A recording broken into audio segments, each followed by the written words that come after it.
Bien, vamos a ocuparnos en esta hora de un tema muy actual, muy importante para la mujer, como es la incapacidad para tener hijos, es decir, el tema de esterilidad.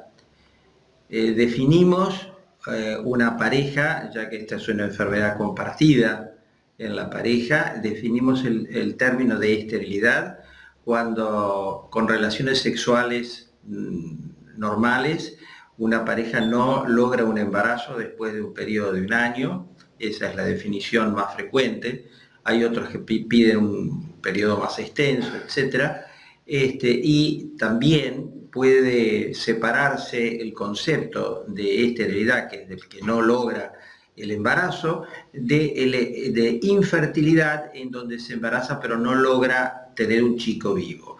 Este concepto, que es frecuente en Latinoamérica, no se acepta o no se utiliza en literatura anglosajona, en donde esterilidad e infertilidad son términos prácticamente equivalentes.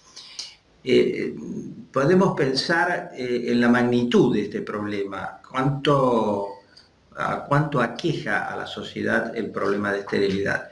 En este sentido, se habla de porcientos de un 10 a un 15% de la población, pero el factor más importante a considerar es la edad en que la pareja busca el embarazo.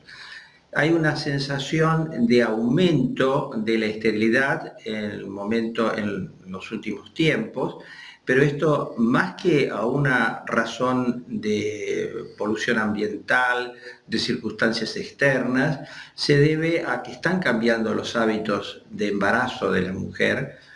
No lo hace en la década más fértil, que es la segunda década de la vida, la década de los 20, donde su fertilidad es máxima. Después, en la década de los 30, comienza a declinar su capacidad fértil, y en los 40 años en adelante esta fertilidad está ya seriamente comprometida.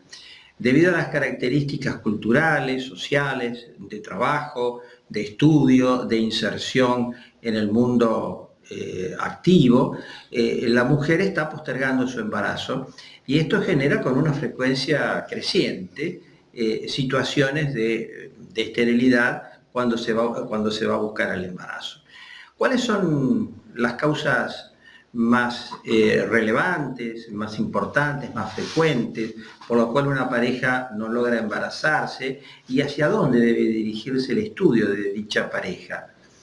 Bueno, en primer lugar, como yo les decía, no es una enfermedad de una persona, sino es una enfermedad de un binomio mujer-hombre, en donde el hombre tiene una participación importante y es de más rápido estudio, dado que si su actividad sexual es normal, basta un análisis, que es el espermograma, para tener una idea muy importante de su capacidad fecundante.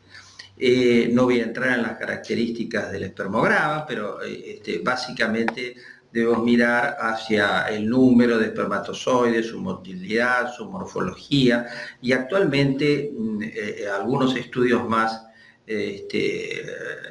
especiales, específicos, como es fragmentación del DNA, etcétera, se están realizando para ver la capacidad de ese semen en fecundar y, desde luego, buscar los tratamientos adecuados. En la mujer, básicamente, trataremos de identificar si ovula, ya que la provisión de la gameta femenina es fundamental, junto con la masculina, y para ello hay una serie de estudios: monitoreo ecográfico, determinación de progesterona, determinación de pico de LH, la vieja biopsia de endometrio, que ya casi no se utiliza más, etcétera, para saber si está ovulando realmente o no.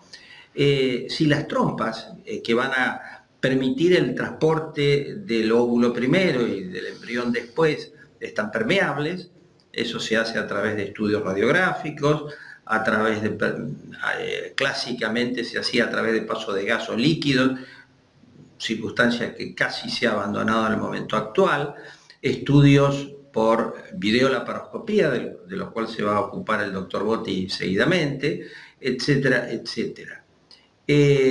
Aquí el factor fundamental que puede estar interfiriendo es todo el gran capítulo de las infecciones que dañan las trompas, por una serie de gérmenes, de los cuales las clamidias son un poco las más nombradas e importantes en los últimos años, aunque hay una serie de infecciones que pueden dañar las trompas. Después está la espermomigración a través del test de Hühner, la búsqueda por medio de la videolaparoscopía de una enfermedad pelviana como es la endometriosis, etcétera, etcétera. Vamos a entrar en forma individual en estos temas, en estos capítulos, por eso le voy a pedir al doctor Gustavo Botti, que es actualmente vicepresidente de SAMER, de la Sociedad Argentina de Reproducción, fue presidente de la SOGIR, la Sociedad de Ginecología y Obstetricia, miembro ejecutivo de PROAR, que nos explique cuál es la mejor metodología a seguir para este estudio que estamos hablando. Así que, Gustavo. Sí, bueno, gracias, Roberto. La parte de endoscopía, yo diría que, bueno, tenemos dos armamentos fundamentales, que son la laparoscopía y la histeroscopía. Ambos dos tienen dos posibilidades, la diagnóstica y la terapéutica. La laparoscopía diagnóstica, como usted bien lo mencionaba, sirve para detectar básicamente dos patologías, la endometriosis y la enfermedad pelviana inflamatoria crónica, con sus secuelas, la obstrucción tubaria, hidrosalpinx. Y es un arma muy importante que yo diría que cuando tenemos una pareja que ha pasado un determinado tiempo, que ovula con un factor masculino normal o con trastornos leves y una histerosalpingografía normal, yo diría que la laparoscopía tiene una indicación para detectar este tipo de trastornos. Lógicamente, cuando ya hay algún trastorno en la histerosalpingografía, tiene una indicación directa. Esa es la laparoscopía diagnóstica, básicamente descartar la presencia de endometriosis y la enfermedad pelviana inflamatoria crónica. Después está lo que se llama la laparoscopía terapéutica. La laparoscopía terapéutica consiste en el tratamiento de esas patologías. En caso de endometriosis, la extirpación o eliminación de las lesiones, quistes endometrósicos si los hubiera, la lisis de adherencia, la salpingoneostomía, cuando hay hidrosalpinx, en los casos graves de hidrosalpinx hasta la extirpación de la trompa también. O sea que es una metodología importante que hoy tenemos como para tratamiento. También la endoscopía, la laparoscopía, tiene una indicación en medicina reproductiva para preparar a las pacientes muchas veces cuando tienen que realizar una técnica de fertilización asistida. Ya dijimos la parte diagnóstica, la parte terapéutica, la enfermedad pelviana inflamatoria crónica y la endometriosis, pero ya cuando la paciente tiene una indicación de una fertilización asistida y en los estudios previos vemos un quiste endometrósico, hay consenso de más de 4 centímetros, hacer una laparoscopía para extirpar ese quiste, preparando a la paciente, porque bueno, un quiste endometrósico de esa magnitud impide el desarrollo de folículos en el resto del parénquimo ovárico o hace difícil la captación ovular, entonces casi que hay consenso de que debe realizar una quistectomía previo a un procedimiento de fertilización asistida. O, como decía anteriormente, cuando hay un hidrosalpinx, se sabe que el líquido que se encuentra dentro del hidrosalpinx es tóxico para los embriones, entonces previo a un procedimiento de fertilización asistida, si uno detecta la presencia de un hidrosalpinx por ecografía, en una ecografía previa, debe de alguna manera evitar que ese líquido caiga en la cavidad peritoneal a través de la ligadura o sección de la extirpación de la trompa. O sea, ese es otro aspecto que tenemos hoy en la endoscopía también, preparar a pacientes que van a ir a un procedimiento de fertilización asistida. Y yo diría que un cuarto aspecto que se ha incluido últimamente, que en la endoscopía, en la laparoscopía específicamente, es la preservación de la fertilidad. Hoy en día las pacientes con cáncer tienen una muy buena sobrevida y entonces han empezado a pensar en reproducirse. Y una de las maneras que tenemos hoy para preservar la fertilidad de estas pacientes es la congelación de tejido ovárico. Esa congelación de tejido ovárico se puede hacer la laparoscopía, es un procedimiento que es rápido, que no requiere mucha preparación, que no va a demorar mucho, si es caso de un cáncer de mama o una enfermedad hematológica, la quimioterapia. Uno puede hacer la laparoscopía, extirpar tejidos, lonjas de tejido ovárico que luego se congelan en nitrógeno líquido y que después, en otro tiempo, a través de una nueva endoscopía, se pueden trasplantar al mismo tejido ovárico o a la fosa ovárica para su posterior estimulación y procedimiento de fertilización asistida. Así que yo diría que es un cuarto aspecto, además del diagnóstico, terapéutico, preparación para procedimientos de fertilización asistida y preservación de la fertilidad. O sea, la laparoscopía hoy en medicina reproductiva tiene básicamente esos cuatro indicaciones muy claras. Uno puede discutir el tamaño del endometrioma o si es un hidrosalping que uno lo debe extirpar o no, pero globalmente, para tener idea qué lugar tiene la cirugía endoscópica, laparoscópica, yo diría que son esos cuatro escenarios. La histeroscopía también es diagnóstico y terapéutico. Diagnóstico en aquellos casos en los cuales uno sospecha patología endocavitaria por algún estudio previo. Básicamente son cuatro las patologías, que es la presencia de pólipos, la presencia de miomas, cualquier formación que altere la cavidad uterina, la presencia de sinequias y las malformaciones uterinas. La presencia de tabiques. Hoy en día el tabique uterino es la única malformación uterina que es quirúrgica y de una manera endoscópica a través de la histeroscopía. Prácticamente no se discute hoy en día que si uno encuentra un tabique, realmente se soluciona de una manera bastante sencilla con la histeroscopía. La extirpación de pólipos, por supuesto también. Se discute el tamaño, la bibliografía está dividida en mayores de 10 milímetros, menores de 10 milímetros, pero realmente hoy si ve una imagen polipoidea, una histeroscopía hoy es muy sencilla, realizar la polipectomía. Miomas submucosos que alteran la cavidad, la indicación es esa, no importa tanto el tamaño. Cualquier formación que altere la cavidad uterina debe tener tratamiento. Sinequias, que se pueden diagnosticar a través de la histerosalpingografía, como decía Roberto, o a través de una ecografía también, la sinequiolisis, a través de la histeroscopía. Finalmente, una indicación que se ha agregado es la falla implantatoria repetida, es decir, aquellas pacientes que han realizado uno o dos procedimientos de fertilización asistida con transferencia de buenos embriones. Hoy en día, en aquellas pacientes, las denominamos con falla implantatoria repetida, tienen indicación de una histeroscopía en búsqueda de alguna patología que no haya, de estas que yo mencioné, pólipos, miomas, sinequias, que no haya sido detectada por los estudios por imágenes, o hay trastornos como la adenomiosis o la endometritis crónica, que a través de una biopsia de endometrio uno puede llegar a diagnosticar y tratar y mejorar esa falla implantatoria repetida. O sea que básicamente, y para resumir, la histeroscopía hoy tiene indicaciones en la aparición de pólipos, miomas, sinequias, tabiques y la falla implantatoria repetida. Gracias, Gustavo.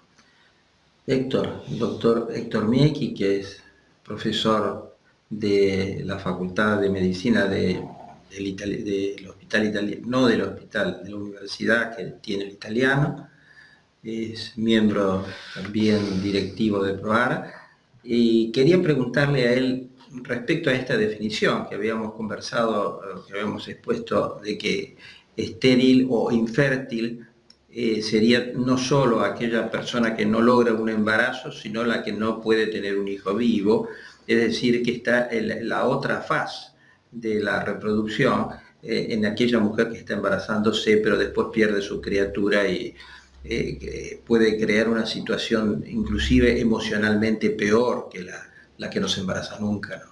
Así que me gustaría que comentaras un poco las causas, las características de esta paciente.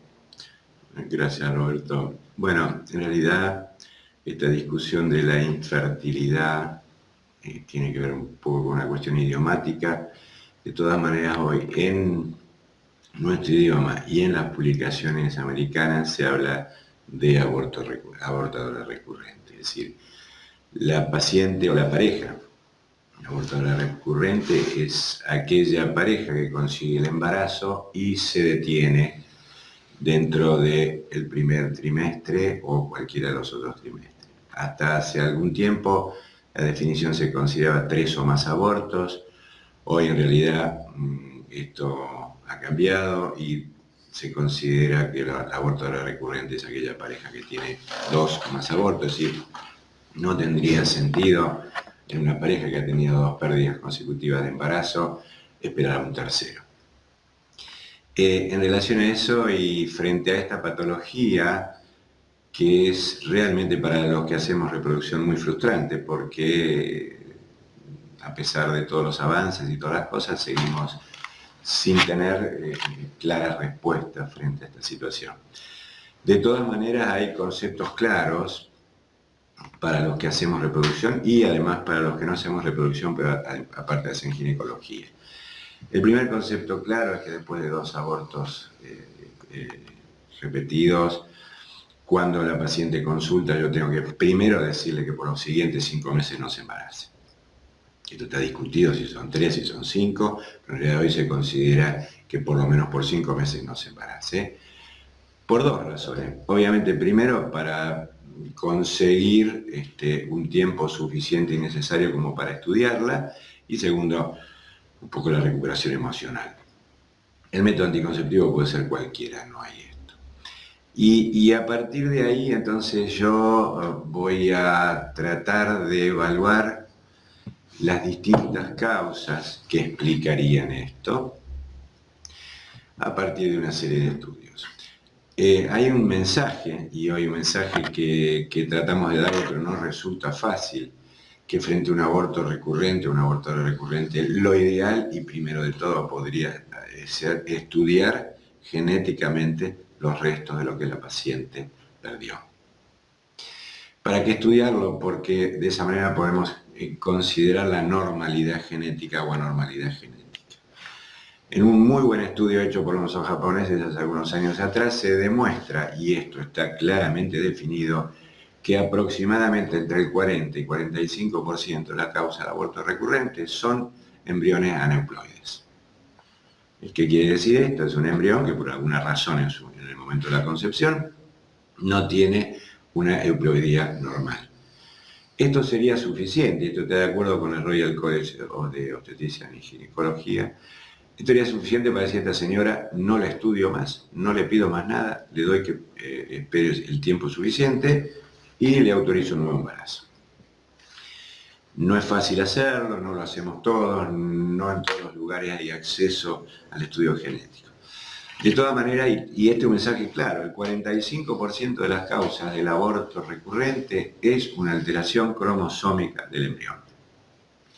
A partir de ahí, entonces, tengo una norma clara de estudio, donde lo que voy a tratar es de descartar causa cavitaria, es decir, ver si no hay alguna alteración en la cavidad uterina, como decía Gustavo recién, un tabique, un pólipo, con lo cual a esa paciente le voy a estudiar la cavidad de la mejor manera que pueda. Si tengo la sonohístero, que es menos molesta, es mejor, si no tendré que hacer una nueva histerosalpingografía. Estudiar la cavidad uterina.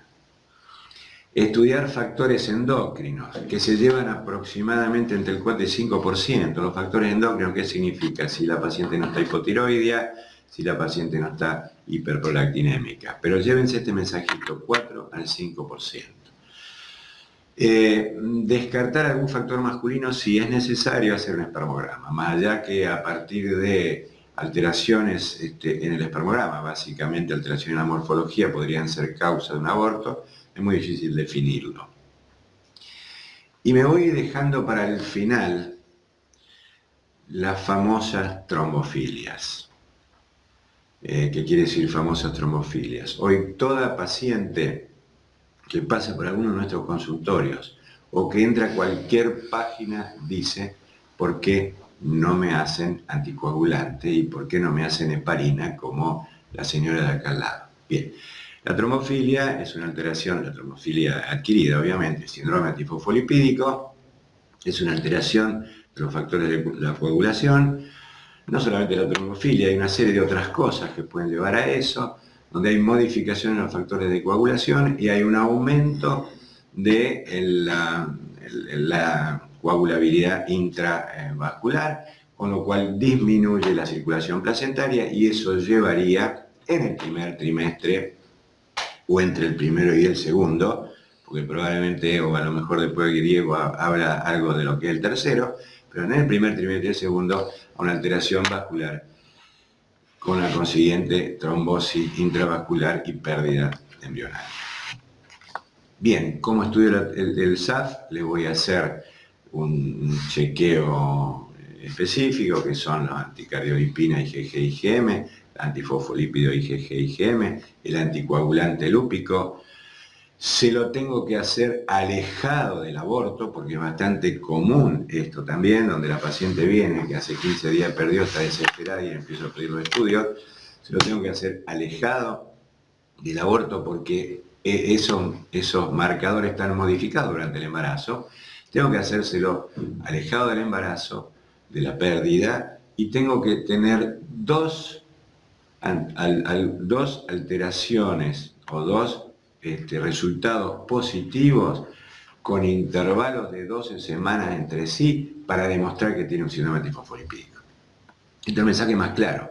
Si volvemos a ese trabajo que yo les conté de 500 parejas abortadoras recurrentes, el SAF tiene entre el síndrome antifosfolipídico, tiene entre el 5 y el 6% de incidencia. 5 al 6% de incidencia. Esto no quiere decir que no haya que estudiarlo, pero hay que estudiarlo bien, correctamente. Hoy hemos llegado hasta la situación donde en esta abortadora recurrente o en esta falla implantatoria que decía Gustavo recién, le empezamos a hacer heparina antes de que la señora ovule o antes de que se le transfiera el embrión. Bien. Entonces, factor endocrino, síndrome antifosfolipídico, cavitario y queda un 25% de causa que no le, un 25% de abortadora recurrente que no le encontramos causa. A lo cual habrá que decirle, señora, pruebe de nuevo.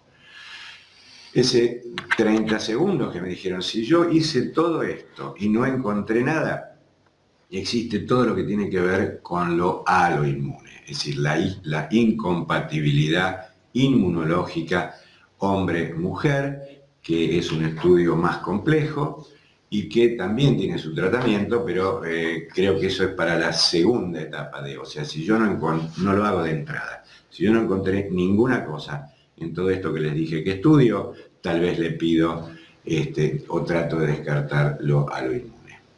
Héctor, ¿y el estudio cérvico-ítmico en estas abortadoras recurrentes, lo descartás totalmente? ¿Considerás que tiene algún lugar en el estudio? ¿Qué pensás del respecto?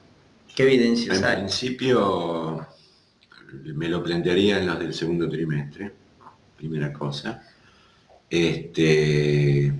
Hoy no hacemos ninguna cosa de rutina y simplemente el elemento que nos sirve es lo imagenológico de la ecografía durante el embarazo. Y si a partir de la semana 12 o 13 el imagenólogo me dice está cortado, está dilatado, lo llamo al doctor Iglesias, que él sabe más que yo ahora, que le ponga un famoso cerclaje. Pero nosotros lo hacíamos, Roberto. Usted y yo, que somos de la misma época, bueno, sí, lo hacíamos, cerclábamos aún sin diagnóstico. No hay un elemento, poníamos agujita para ver la dilatación previa al embarazo. Hoy yo creo que es manejarse con lo imagenológico durante el embarazo. Y si hubiera alguna duda, pero siempre todo el segundo trimestre. De lo que yo hablé antes, es todo relacionado prácticamente al primer trimestre. Es decir, la mayoría de las pérdidas. Ojo, sí, hay síndrome tifosfolipídico o hay trombofilias que van a llegar al tercer trimestre, que después lo mejor cuenta. Bien, gracias, gracias. Y siguiendo con este compacto de temas de interés en reproducción, le voy a pedir al doctor Carlos Morente, que es profesor de la UAED, que es miembro directivo de PROAR, que nos dé conceptos sobre el tratamiento de la pareja y de la mujer estéril en las distintas condiciones que él considere oportuno. Así que, Carlos, por favor. Bueno, gracias, doctor Tosini, gracias al Círculo Médico por esta oportunidad de poder contactarnos así, gracias a estos medios avanzados de Internet con el resto del grupo médico tal vez más joven. Y entonces, cuando uno le toca enfocar estos temas, uno intenta por ahí proponer conductas, proponer actitudes que puedan puedan enriquecer la consulta diaria. Entonces, nos enfrentamos primero en la reproducción humana, nos enfrentamos a un tema que no siempre responde a una patología y sino a un deseo, que a veces ese deseo que no se concreta es causado por una patología que se diagnostica, como antes hablaban el doctor Botti y el doctor Miek, y otras veces es una incierta, lo que también genéricamente dicen de esterilidad inexplicada, infertilidad inexplicada, nosotros decimos esterilidad sin causa aparente. Entonces ahí se agregan otros elementos que sabemos que por sí, por su transcurrir, también van a contribuir a esta dificultad, como es la edad. Sabemos, y fue mencionado, que lo decía el doctor Tosini en su introducción, que la edad en avance ya por sí genera un problema reproductivo al que debemos atender. Entonces tenemos un aspecto que no siempre deviene de una patología, a veces de un deseo, y por el otro lado con elementos agregados biológicos que se suman a esta dificultad. Entonces es importante para el médico joven, el médico generalista, el médico no dedicado, no especialista en reproducción, saber primero cómo lo enfoca y segundo cuándo lo deriva a tiempo, y esto es otro elemento a tener en cuenta. Hablamos entonces que, y fue mencionado, un año de búsqueda sin resultado ya es un elemento de una luz amarilla que se prende y decir hay que estudiar a esta pareja, como fue descrito, cierto, pero esto debe estar condicionado a la edad fundamentalmente de la mujer, y sabemos que cuando esta mujer o esta pareja que está consultando porque el embarazo no llega, tiene más de 35 a 37 años, estamos habilitados ya por esa sola razón de adelantar este periodo y a lo mejor con 6 meses sin cuidado ya comenzar el estudio. El estudio fue descrito y sabemos que hay varias opciones terapéuticas a las que pueden ser recurridas, pero fundamentalmente todo esto tiene que ver, primero que nada, con la temporalidad, con hacerlo a tiempo. Y entonces, este médico de cabecera a quien fue consultado puede hacer algunos estudios básicos, como fueron mencionados, pero también debe tener en su conducta, en su concepto, que la derivación a tiempo es un elemento que va a ser más que importante a la hora de un tratamiento eficiente. Estamos enfrentando una patología que a las mejores situaciones va a tener un 40 o un 50% de éxito, no importa la terapéutica aplicada. Por lo tanto, se sabe que se requiere de repetición, de tiempos donde esas diferentes herramientas de tratamiento se van a ir aplicando, y esto entonces, la edad, el tiempo, por favor, ténganlo muy presente. Si seguimos adelante entonces, sabemos que, bueno, una vez hecho el diagnóstico, procederemos en forma dirigida cuando esa patología se hace evidente. Hablamos de un factor de alteración ovulatoria, lo que hablaba el doctor Mieki del factor endocrino, hablamos de que podía ser un factor de alteración orgánica, tanto en genitales internos del útero en las trompas, como lo mencionaba el doctor Botti, entonces tendrá el diagnóstico y la terapéutica endoscópica. Hablamos también de un factor masculino, que cada vez aparecen nuevos recursos desde la biología para darle oportunidad a este hombre con bajos espermatozoides o con espermatozoides ineficientes y que puedan lograr fertilizar el óvulo de su pareja. Y hablamos también de causas de donde la esterilidad existe pero no tiene un diagnóstico que aparezca. Y sabemos así, debe saber también el generalista, que en este terreno hay una importante número de sucesos que no son accesibles al diagnóstico diario. Ya sabemos que la mujer ovula porque ecográficamente, gracias a lo que se llama el monitoreo de la ovulación, con un seguimiento ecográfico, uno puede ver un folículo que va creciendo y que de golpe desapareció. ¿En realidad ovuló? No lo sabemos. Sabemos que esa estructura folicular, esa estructura quística, desaparece y asumimos que ovuló, pero no se puede mostrar que el óvulo salió del ovario. Tampoco se puede demostrar que ese óvulo fue tomado por la trompa, la ovocaptación, y tampoco podemos demostrar que en la trompa el espermatozoide y el óvulo se unieron. O sea, estamos asumiendo hechos trascendentes dentro del mecanismo reproductivo que no tienen diagnóstico. Además, ese óvulo fertilizado que está en la trompa debe descender a lo largo de 4 o 6 días hasta el útero para implantarse. Tampoco lo podemos diagnosticar. Entonces, fíjense ustedes que a la hora de un diagnóstico eficiente somos hoy por hoy ineficientes. Podemos llegar a algunos elementos y a otros no. Y esos son los que hay que tener en cuenta y esos son los que hay que ponderar en la medida que el fracaso reproductivo va ocurriendo, o sea, en los meses que la mujer inexorablemente menstrua. Cuando uno ya apela en el terreno del especialista a los recursos, uno sabe que puede ir desde lo que se llama la baja complejidad. Dividimos en baja y alta complejidad con una diferencia. Cuando el óvulo lo sacamos del cuerpo de la mujer. Toda esta estructura que se ha desarrollado para poder tener el óvulo en condiciones seguras fuera del cuerpo de la mujer define a la alta complejidad. Cuando no es necesario hacer esto, son los procedimientos de baja complejidad. Normalmente 2. El primero, estimular la ovulación. ¿Cuando no ovula? No. Aun cuando ovula. Es aquello que a veces diferenciamos entre inducción y estimulación. Es cuando ovula o cuando no ovula. En las dos situaciones, aunque la mujer ovule, de acuerdo a los estudios como mencionaba el doctor Miecki, se compruebe que ovula 1 está habilitado para estimular esa ovulación que aparentemente se da, y por ahí podría sí corregirse algún factor subclínico que no fue detectado, pero bajo esta estimulación con medicación uno logra corregirlo. Además, en esta mezcla que uno quiere lograr de óvulo y espermatozoide, parecía que el recurso más escaso es el óvulo, que es 1 por mes, y con la estimulación, que a veces se logra que ovule de más de 1, no de muchos, pero sí de 2, podría mejorar la chance cuando de 1 no se está dando. Si seguimos adelante, también dentro de la baja complejidad tenemos el recurso de la inseminación. La inseminación es tomar a la muestra eyaculada y hacer un concentrado de los espermatozoides móviles, solo los espermatozoides móviles, en medio del cultivo, y ese concentrado ponerlo dentro del útero. Ventaja es que aumentamos la oferta espermática.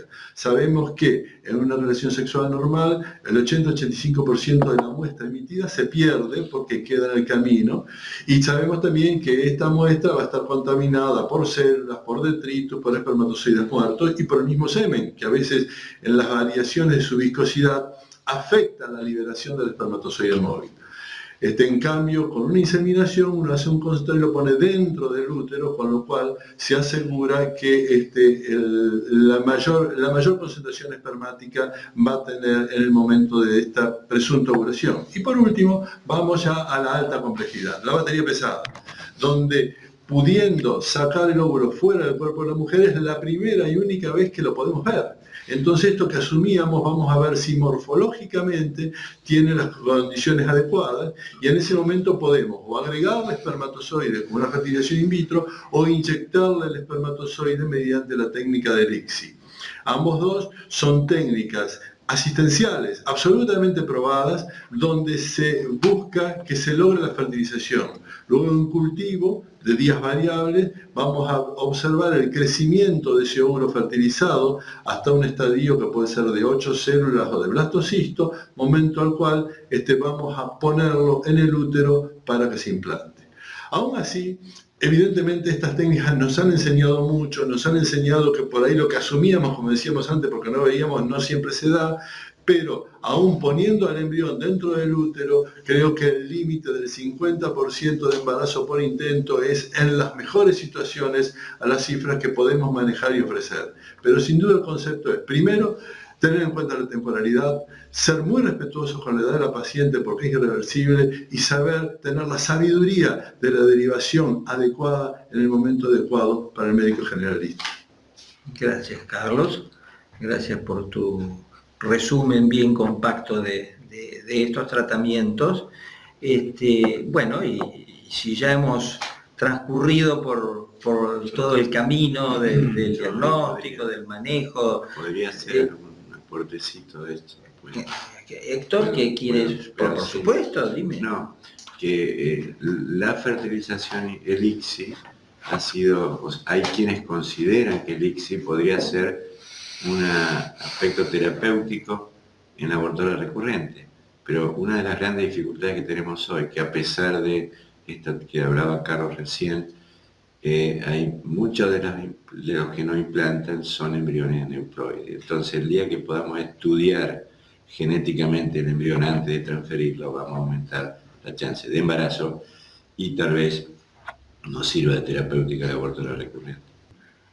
Diego, decía que ya hemos transcurrido el camino del estudio, el tratamiento de la mujer estéril o la mujer con abortos recurrentes, y nos parece oportuno tu comentario sobre la atención de ese embarazo que se ha conseguido con tantas expectativas y con drogas y demás. Así que le pedimos al doctor Diego Iglesias, que es docente de la Universidad Nacional de Rosario, también uno de los directores, uno de los integrantes ejecutivos de PROAR, que nos ilustre en esto. Bueno, muchas gracias, Roberto, gracias al Círculo Médico por la invitación.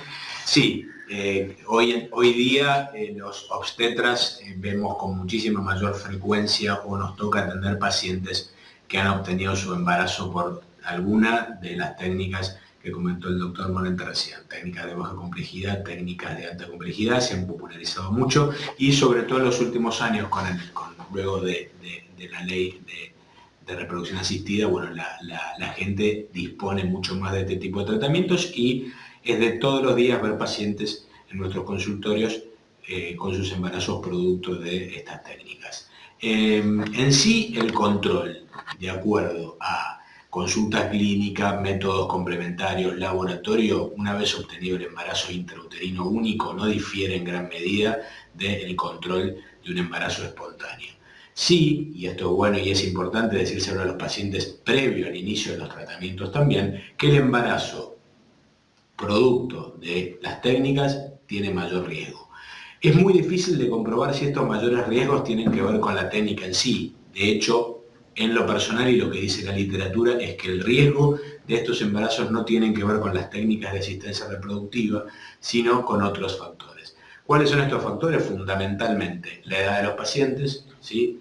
Una cosa muy muy importante, el tiempo de búsqueda del embarazo se lo ha atribuido también como un factor de riesgo para estos embarazos y fundamentalmente, como algo muy importante, es el aumento de la probabilidad de embarazo múltiple relacionado con las técnicas de asistencia reproductiva. ¿Sí? En cuanto a la edad, bueno, no hay ninguna duda que la edad influye positivamente, digamos, en aumentar en forma creciente la frecuencia de aborto espontáneo, ¿sí? La asociación con cromosomopatías relacionadas a la edad y el riesgo de aborto relacionado a esto, ¿sí?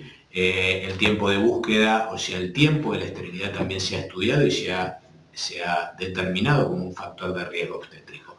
La edad en sí, como decía, conlleva, mejor dicho, riesgos obstétricos relacionados a cuadros de diabetes gestacional, alteraciones metabólico-endocrinas durante el embarazo, aumento de riesgo de la hipertensión durante el embarazo y la preeclampsia, ¿sí? Patologías frecuentes en la práctica obstétrica que aumentan de su prevalencia en este tipo de pacientes, pero fundamentalmente relacionados con la edad de las pacientes o con el embarazo múltiple. También el embarazo múltiple aumenta el riesgo de lo que decía, alteraciones del metabolismo de los hidratos de carbono durante el embarazo y los cuadros hipertensivos del embarazo.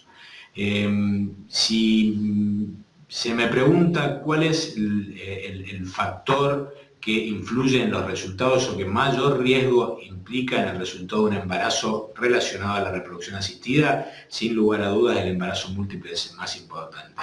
En el mundo entero, en los últimos años, se ha puesto mucho hincapié en esto y fundamentalmente para evitar o para disminuir la alta incidencia de embarazo múltiple que existe relacionados a los tratamientos de alta complejidad, pero fundamentalmente a los tratamientos de baja complejidad. Inducción de ovulación y inseminación intrauterina en el mundo entero son la causa principal de embarazo múltiple relacionado a este tipo de tratamientos. No tanto la fertilización in vitro, porque de esta manera uno puede controlar mucho mejor el número de embriones a transferir. Tanto la inducción de la ovulación como la inseminación intrauterina ocupan el lugar más importante en la prevalencia de embarazo múltiple. Por eso es importante que la inducción de la ovulación, la inseminación intrauterina, la manejen médicos que estén habituados al manejo de estas pacientes. ¿Por qué? Porque un embarazo único es el éxito máximo del tratamiento de estas pacientes. Un embarazo doble se acepta, si bien tiene riesgos mayores que un embarazo único, pero ya un embarazo triple o múltiples de alto orden, cuádruples o quíntuples, realmente son en alguna medida tragedias médicas por el riesgo de complicaciones que conllevan. ¿Qué entrenamiento en particular requiere un médico obstetra para controlar este tipo de pacientes? Fundamentalmente responsabilidad, fundamentalmente control adecuado de los pacientes en cuanto a frecuencia de controles, como decía antes, quizá no cambie demasiado el control de un embarazo único, pero entender fundamentalmente que no son pacientes o parejas en las cuales el embarazo se produjo espontáneamente, sino que han recorrido un camino de esfuerzo físico, de esfuerzo psíquico, de esfuerzo emocional, que hace que el embarazo vaya acompañado de una carga de ansiedad diferente. Bueno, tenemos que estar dispuestos a escucharlos, a consensuar muchas de las actitudes médicas también con ellos. Por lo demás, el embarazo en sí, de riesgos, también es importante al inicio del embarazo, algo que omití decir, el riesgo de aborto es mayor, acompañado de la edad, no a la técnica. El riesgo de embarazo ectópico, ¿sí? Los médicos generales que diagnostican un embarazo en una paciente que ha realizado una inducción de ovulación o ha realizado una inseminación intrauterina con un posible factor tuboperitoneal, un posible factor en relación a la endometriosis, también tiene mayor riesgo de embarazo ectópico. Eso hay que pesquisarlo lo más precozmente posible. Pero como corolario, yo diría de que lo que los médicos reproductólogos deben hacer el esfuerzo para mejorar los resultados obstétricos, en resumen, es disminuir la frecuencia del embarazo múltiple. ¿Sí? Hay actitudes médicas, transferencia de un embrión, monitorizar adecuadamente la inducción de ovulación en los casos de inducción de ovulación e inseminación intrauterina. Pero realmente si disminuimos mucho la frecuencia de embarazo múltiple, vamos a mejorar los resultados obstétricos de estas pacientes. Diego, ¿y es más frecuente el parto prematuro y en ese caso hay que hacer algo para prevenirlo? En cuanto al embarazo único, la paciente que obtuvo su tratamiento por técnicas de reproducción asistida no tiene una probabilidad mucho más alta que la paciente que tiene un embarazo espontáneo. ¿Sí? Si hay alguna influencia, puede tener la influencia la edad.